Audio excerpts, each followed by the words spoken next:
Golden State Media Concepts Fantasy Football Podcast is your one-stop shop for fantasy football news and advice. Can't decide on who to draft on the first round? Going gaga on how to line up your team. Got you covered. Traditional league, dynasty league, PPR league, IDP league, even daily fantasy football league. Join us as we break down all the questions of fantasy football. It's the Golden State Media Concepts Fantasy Football Podcast.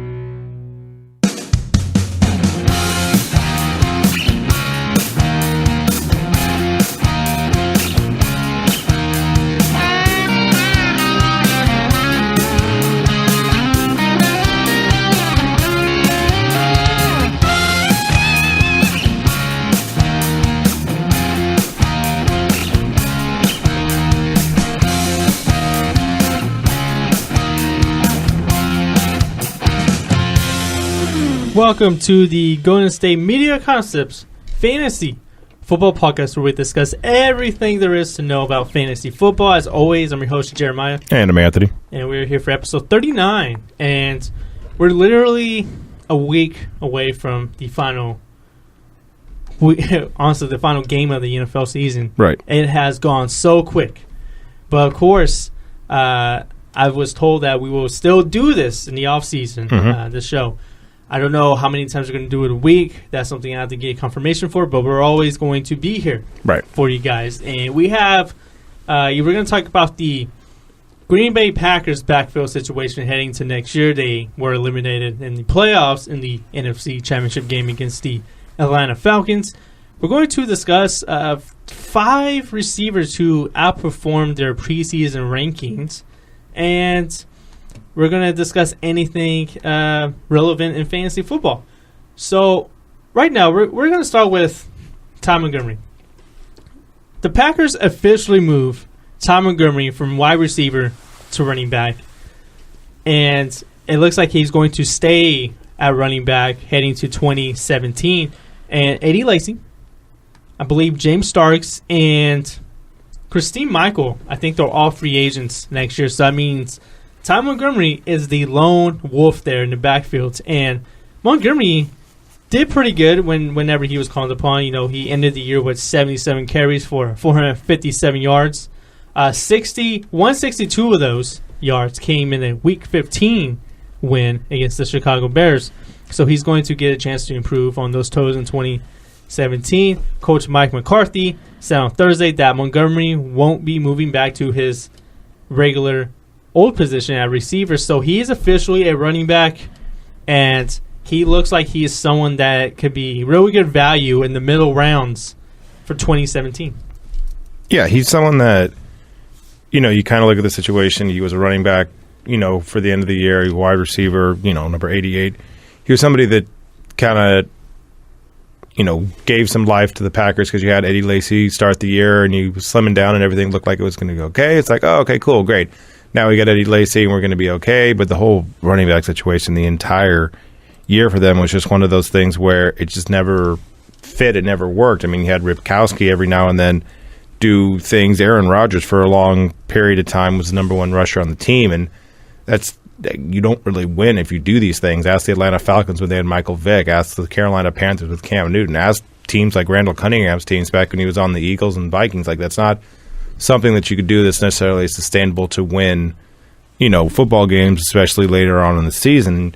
Eddie Lacy, like you said, he's going to be gone. James Stark still has like a year left on his contract, and, you know, Ripkowski and stuff, like he still has a few years. So you still have some people on the team that are at least going to try and do some positive things for him. Now it all depends on what happens in the offseason, because you still have people, you know, potentially even someone like a big name like Adrian Peterson, if they release him from the Minnesota Vikings because his contract is so huge. If they decide to release him, then all of a sudden maybe he goes to Green Bay. Now, doing something like that may get a reverse Brett Favre situation where they get angry at you. But, you know, with something like Ty Montgomery, he's someone, like I said, now he's officially a running back, so they had to change his number. He can't be Ocho and actually be a running back wide receiver. He's just going to be a running back, and, you know, he's not someone, like I said, that you want to have as the guy. Like, he's not somebody that you want to necessarily rely on for the entirety of the season, because if that is the case, then your team's probably not going to be very good, at least in that aspect. But he's at least somebody that gives you depth, right? Because you need something, if your running back goes down. Because honestly, the running backs tend to go down a lot in the NFL because, the position is basically, you're 5 yards behind the line of scrimmage. The quarterback gives you the ball, and it's like, all right, cool, here comes 11 guys trying to kill you. Like, that's the position of running back. It's just, good luck while these 11 guys try and make you feel all of the pain. So you need depth in that position, and he's at least somebody, like you said, like he had 100 yards in the playoffs. He's someone that can at least do, like, he's not inept at the running back position. Is he as good as other running backs in the league? No. But he's someone that gives you depth. So for something like this, I at least understand what the Vikings or the Packers are trying to do with the situation. Make it something where, okay, let's actually try and get a running back, be it drafting, because we saw all the people that are in the draft this year, from Christian McCaffrey to Leonard Fournette to people like that. And you had Aaron Rodgers basically calling out the Packers, kind of subtweeting in a press conference, talking about, we need to, do well in this offseason. We need to kind of be aggressive and everything else like that. And if they can do the things that they usually do, because the Packers tend to go more draft heavy than free agent heavy, if they can do that in the draft and they can draft someone like a good running back, because we saw what that did with Dallas. Dallas all of a sudden got Ezekiel Elliott behind that offensive line, and you had a healthy quarterback the whole year. All of a sudden they were a really good team. So with the Packers, if you could just get a running back to stabilize that thing, like you said, go after McCaffrey, go after Leonard Fournette, go after Dalvin Cook, go after somebody in there that can get you, something, because we saw how good the offensive line was for the Packers. If all of a sudden now you get a running back to kind of stabilize the running game, you got a good passing game with Jordy Nelson, then all of a sudden being back in the NFC Championship game isn't something that's too far-fetched. And for someone like Ty Montgomery, like I said, he's a backup at best, but he's at least someone that gives you depth.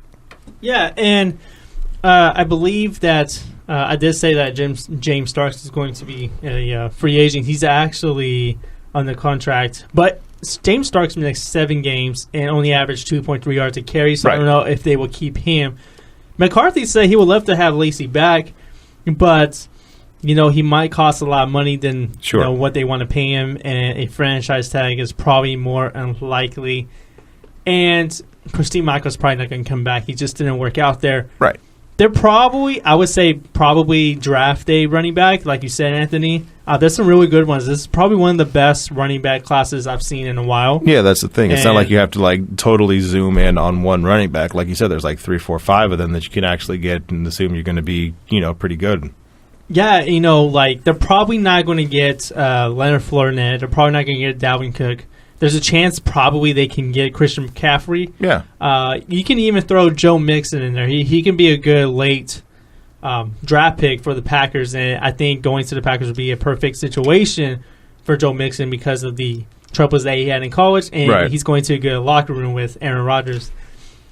So, the running back position for the Green Bay Packers was very, very brutal. They literally, I think that's one of the reasons why they didn't last.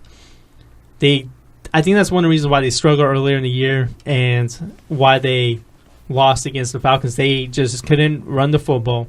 Their defense could account for that too. Yeah. But I think if they had a running back, they had a running game, it would have made it a lot easier for Aaron Rodgers. Aaron Rodgers probably wouldn't have to be so heroic all the time. But I do think that we agree that the running back position is a very important role in these Packers offense. And, I did like what I saw from Ty Montgomery this year. He didn't perform well in the playoffs. And I did say, stay away from Ty Montgomery for daily fantasy leagues throughout the whole playoffs. He only averaged 3.6 yards in the playoffs with 91 yards on 25 carries. He did get 2 touchdowns. He only got those in one game, though. Right. And when I look at his numbers throughout the whole year, he averaged 5.9 yards a carry. But, there was one game when he got more than 10 carries. That was against the Chicago Bears when they won 30-27 on December 18th. And that's probably his best game of the year.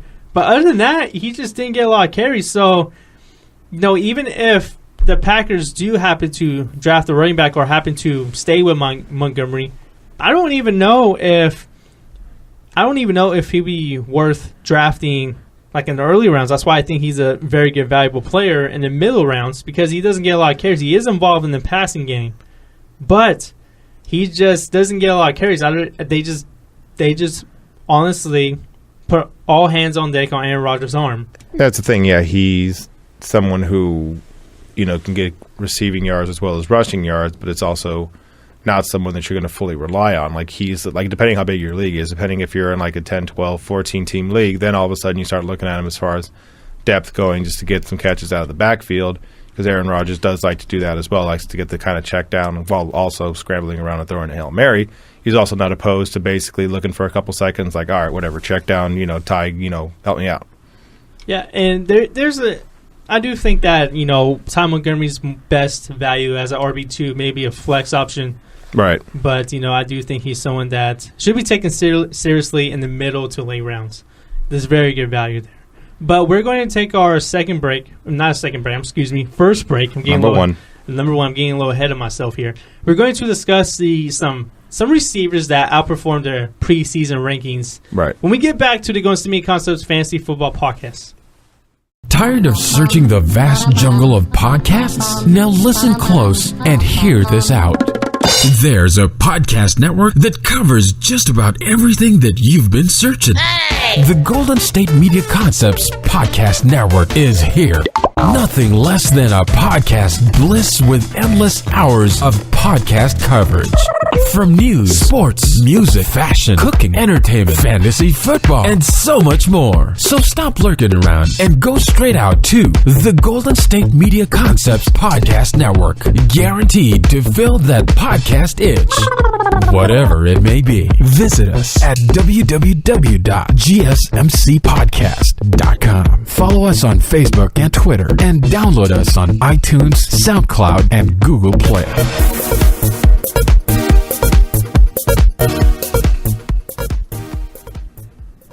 Welcome back to the Going to Me Concepts Fantasy Football Podcast, and there was a lot of receivers that really outperformed their preseason rankings, and these were really under the radar guys, so to speak. Like, I think the first guy I can think of is probably Tyreek Hill.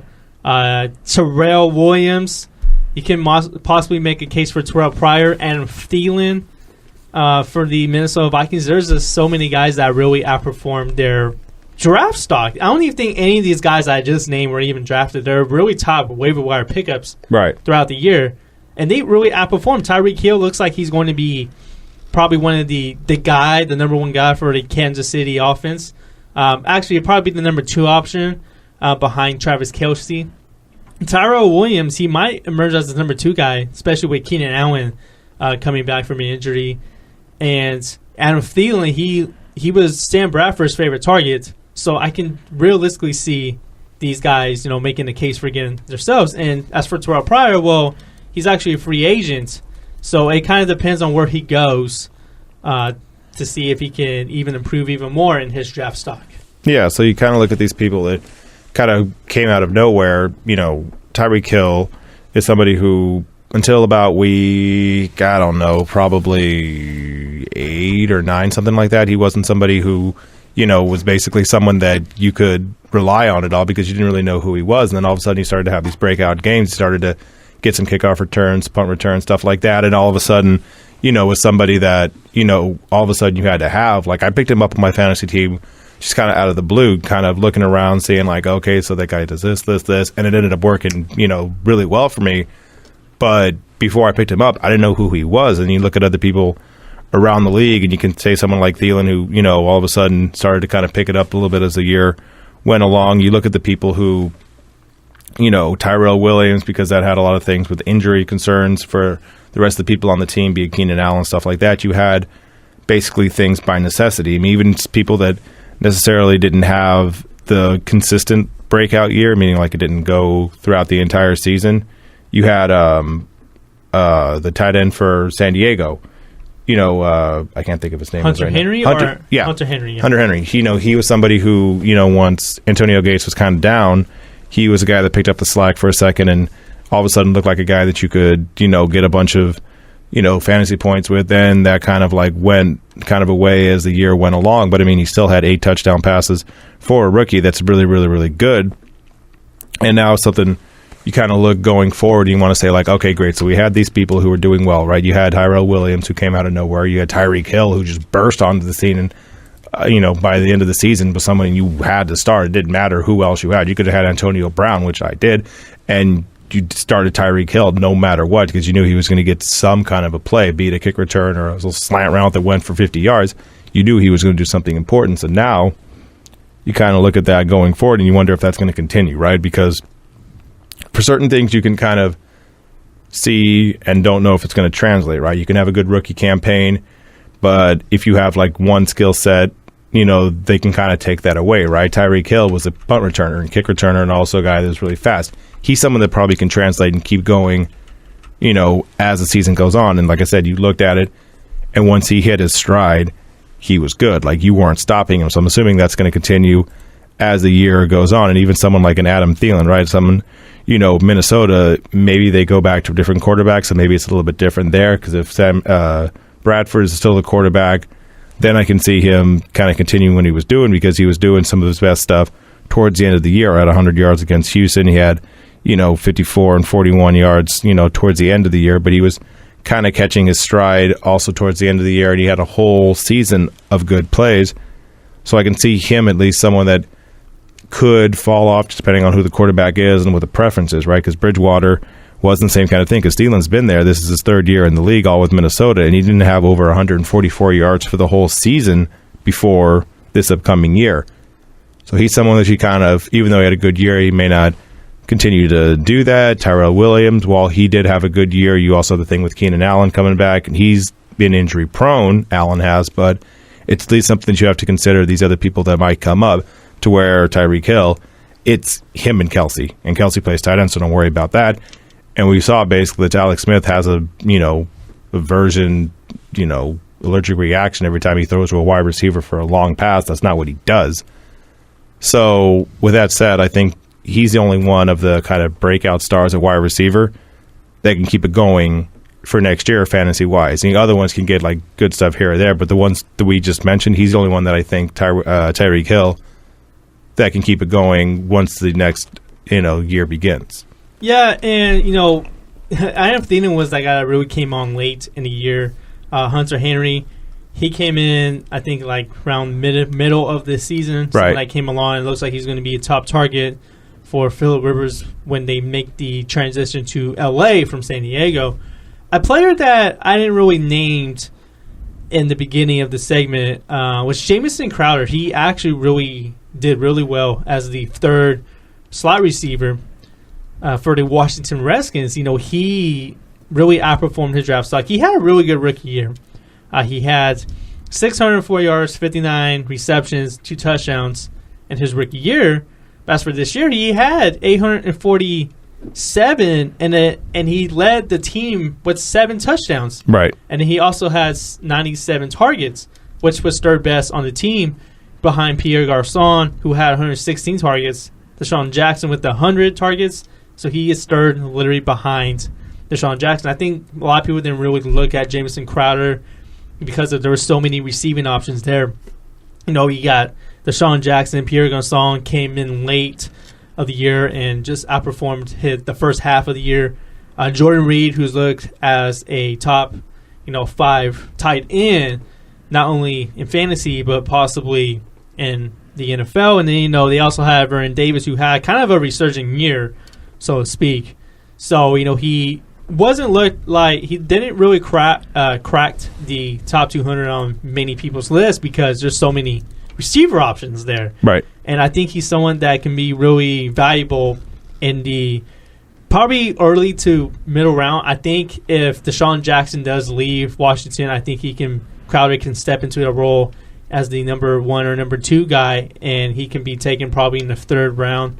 But if Deshaun Jackson is still there, he can probably, stay in the middle rounds. And don't forget, if Kirk Cousins leaves Washington, right, that also does play in his value as well. Because if Kirk Cousins is not with the Redskins next season, it not only can it hurt Jamison Crowder, but it can also hurt Deshaun Jackson, Pierre Garçon. I still think Jordan Reed's going to get his touches, because he's a tight end. He's a big red zone target. But I think Jameson's Crowder 2017 value really depends if Deshaun Jackson and Kirk Cousins are still there. So that's the player that really kind of like took me by storm, and he had a really good stretch from late October to late November, where he had 3 out of 4 games with over 100 yards. So he became a very legitimate target there for Kirk Cousins, the Redskins. Yeah, and even a couple of people that are kind of like underappreciated on their teams, at least as far as the public goes. You get someone like a Devontae Parker, who Jarvis Landry gets a lot of the press, because he gets a lot of receptions and a lot of yards for the last 3 years. Devontae Parker was in the second year last year out of Louisville, one of those like speed receivers, not necessarily like possession, like speed wide receiver. Got 744 yards last year and ended with 106 yards in the last game of the season. 51 yards before that, and 70 the week 2 weeks before that. So he's been someone who towards the end of the year started to kind of hit his stride. Like, it took him a second to get there. Also, like Jay Ajayi, like it took him a second to kind of get the stride, but then once it happened, then he finally could get more involved in the system, and everything was kind of clicking with him. And then also, we all kind of forget, next year Martavis Bryant is going to be back for the Pittsburgh Steelers because he got suspended basically for the full year. And now that he's going to be back, that gives them another person along with Eli Rogers on the team. That gives the Steelers another threat at wide receiver to make their offense even better than it was this year. If Big Ben doesn't retire. Sure. If he doesn't retire, and that's a big if. Right. And even if he does retire, whatever the quarterback is, Landry Jones, whoever it is, that's at least 3 viable options you can throw it to. Yeah, and I couldn't agree more with the Steelers offense there. Right. We're actually going to take our last break, and we're going to discuss we're going to actually have the same discussion, but with the running back position. Right. When we get back to the Going to Media Concepts Fantasy Football Podcast.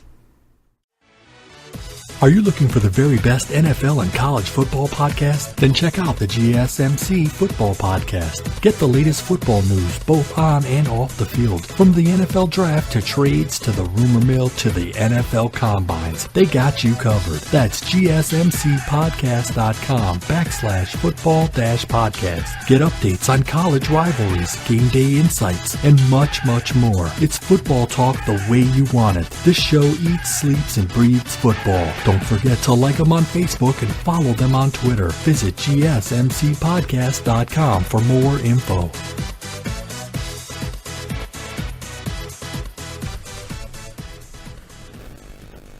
Welcome back to the Going to Media Concepts Fantasy Football Podcast. And, we talked about receivers outperforming their draft stock, so to speak.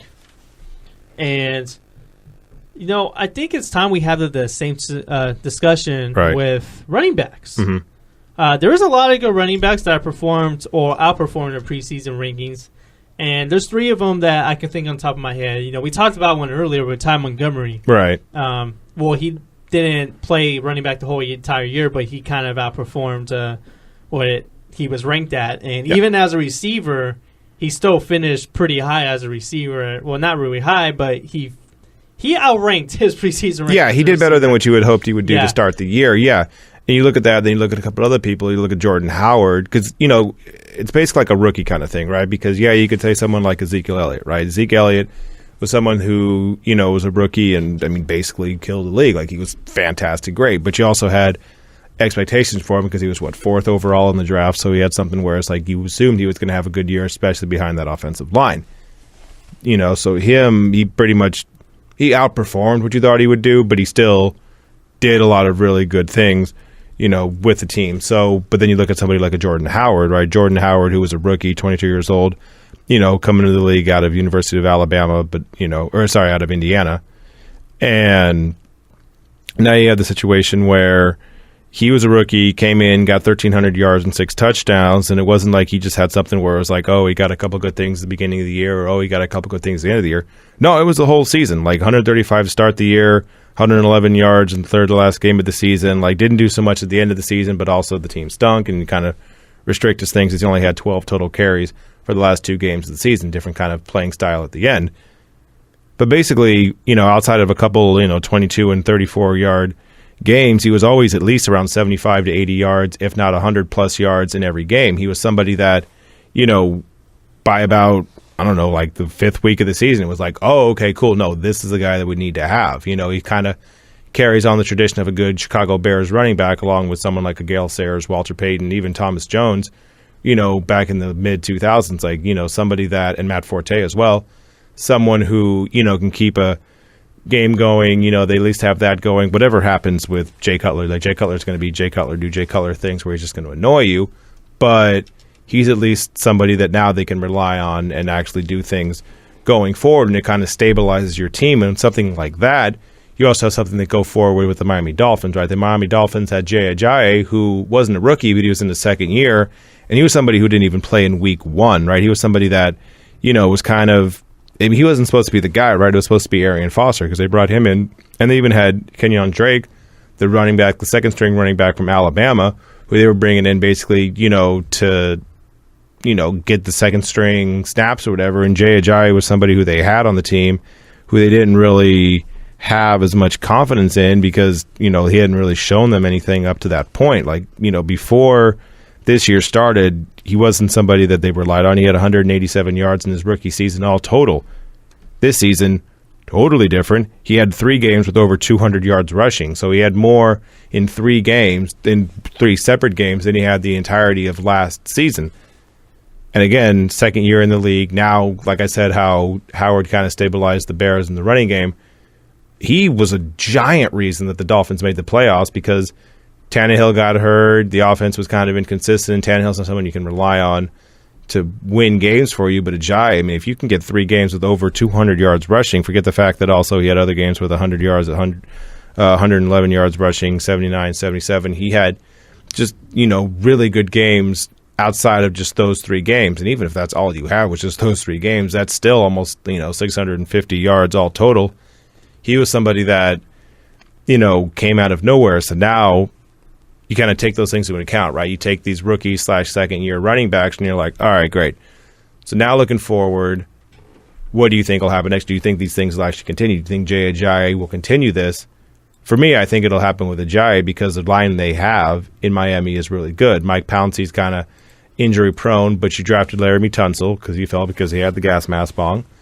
And you also have Brandon Albert, who's still your left tackle. You have a pretty good offensive line in Miami.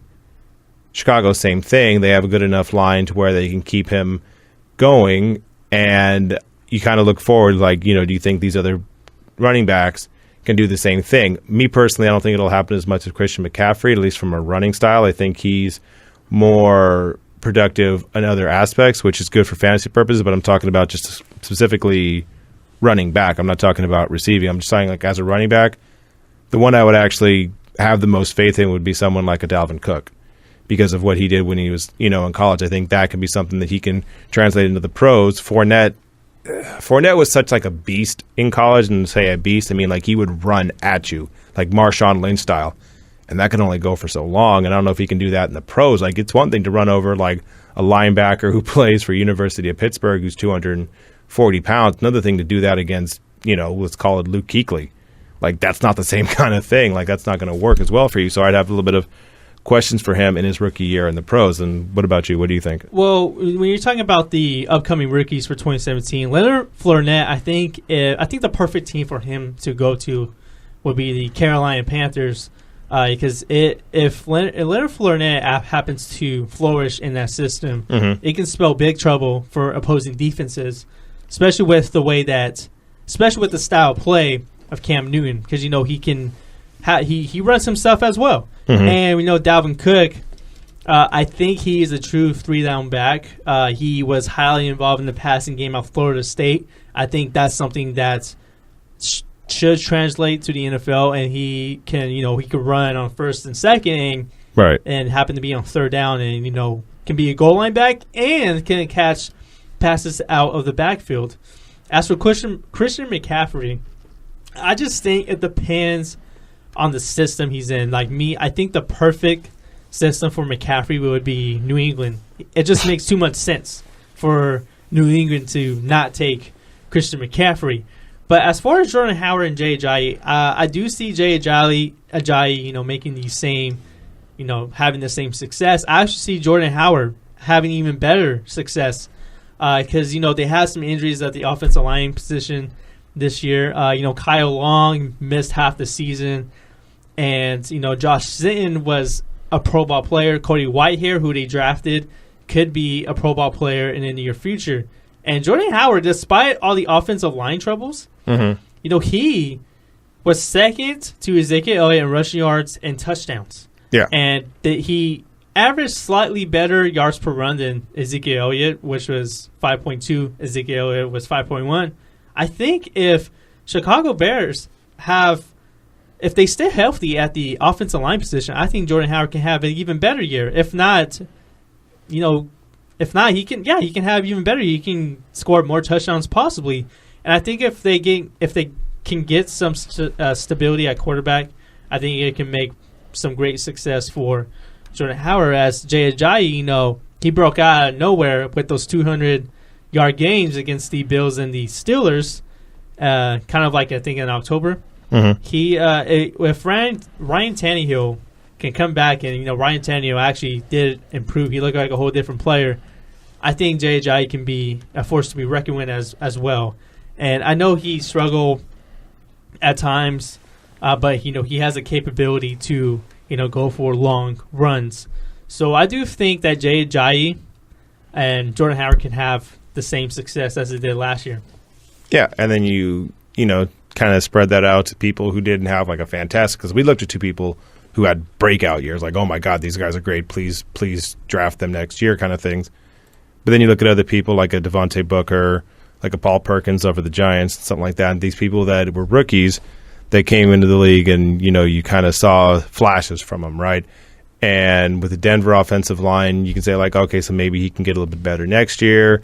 For the Giants, same thing. Like, they have good enough offensive line, not great, but it's good enough offensive lines to where you can see them getting a little bit better because they were rookies and kind of flourishing from there. Because, like I said, we're trying to look forward going to next year. So now with something like this, C.J. Anderson over in Denver was someone you always had as, a draft pick that never ended up working well for you. It was always like, oh, okay, great, he's going to get me 100 yards. Why did he give me 20 yards? Like, why? And then it's like, I'm going to bench you 150 yards, mother. It's just like one of those things for that. So if Booker can be that guy, and then you go look over at the Giants, who basically have been trying to figure out a running back situation the entire year. Well, not just this year. I think for the past 2 to 3 years. More than that, probably. Yeah. But yeah, like they were always trying to find the running back to go forward. And Lisa Perkins, you saw towards the end of the year, he basically kept getting better and better and better. Like literally from the Chicago game on, it was like 16, 29, 38, 45, 56, 68, 102. Like slowly keep getting a little bit better every single year or every single game. So that at least showed you progress going into the next year, saying like, okay, cool. So if he can be some stabilized position at running back, if Eli can not decide he wants to throw it to the other team every game, and if Odell Beckham can, keep doing what he's doing, that's a pretty solid offense that can get him back to the playoffs again like they were this year for the first time in a few years. I actually like Paul Perkins heading into next year, and I also like Devontae Booker. I think Paul Perkins he was kind of like solidifying himself as the lead back there, and Devontae Booker, I think he can be. I think he's going to be the starter next year. I think he has.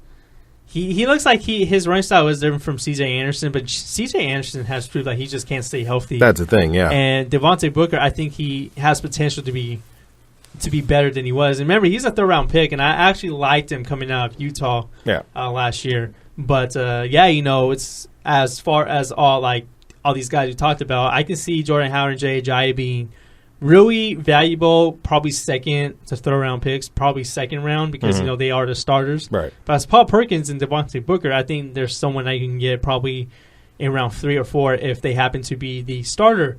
And Ty Montgomery, I did say earlier that I think he's someone that's very valuable in the middle to late rounds because he doesn't get a whole lot of carries, but he is involved in the passing game. And his numbers are really inconsistent, but I think if Ty Montgomery does have an increase in touches, I think he has a chance to be a true RB1. But as of now, I rank him as RB2 in a flex running back. I think that's it, man. I think we're done here. Yeah, I mean, we got these. Yeah, we have, just things to look forward to, things to kind of get you going for next year. People like say we did wide receivers, running backs, something just kind of like get you remembering next year, like, oh, right, that guy. Because we tend to forget, like, once the year started, just kind of like, oh, that's right, that guy was pretty good. But, we don't remember it after the year started. So this is at least something that keeps it in your head. We might have to do quarterbacks next, probably some tight ends. Something like that. Yeah, definitely quarterbacks, yeah. Yeah, maybe kickers. I'm kidding. No, not doing kickers. No, not kickers. Not kickers? Okay. All right, well, I'd like to thank you guys for tuning in to the Goins to Me Concepts Fantasy Football Podcast. You can listen to the show on the variety of platforms, YouTube, Google Play, iTunes, Stitcher, SoundCloud, and YouTube, and on the GSMCpodcast.com website. You can follow the show on Twitter and on Instagram at GSMC_F Football, and you can also like the show on Facebook at the Goins to Me Concepts Fantasy Football Podcast. And, I think we're done here, Anthony, and I just like to say I'm Jeremiah. And I'm Anthony. I just said your name, too. All right, well, I'd like to thank you guys for tuning in, and we will see you guys next week.